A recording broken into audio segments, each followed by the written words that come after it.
இயேசுவின் நாமத்தினாலே வாழ்த்துக்கள். இன்றைக்கும் லாசருவை போன்ற அநேகர் கல்லறையின் மத்தியில் வாழ்ந்து கொண்டிருக்கிறார்கள்.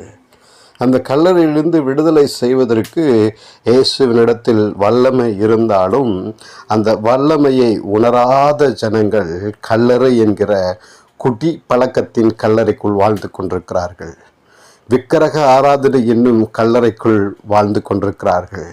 பில்லி சூனியம், மந்திரம், ஏவல் இப்படிப்பட்ட கிரிகளினாலே கல்லறைக்குள் சிக்கி தவித்து கொண்டிருக்கிற அநேக ஜனங்கள் உங்களுக்கும் எனக்கும் முன்பாக நின்று கொண்டிருக்கிறார்கள்.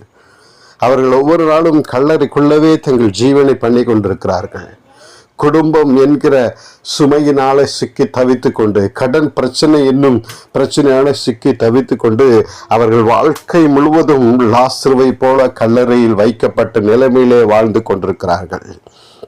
இப்படிப்பட்டவர்களுக்கு ஏதாவது நன்மை நடக்குமா, இப்படிப்பட்டவர்களுக்கு ஏதாவது மாற்றம் வருமா என்று சொல்லி யோசிக்கிற அநேகருக்கு முன்பதாக ஆண்டவர் இந்த காலவேளை சொல்லுகிறார், லாசருவின் கல்லறையில் இருந்த லாசருவை வெளியே அழைப்பதற்கு தேவன் பயன்படுத்தின அதிகாரமுள்ள வார்த்தை.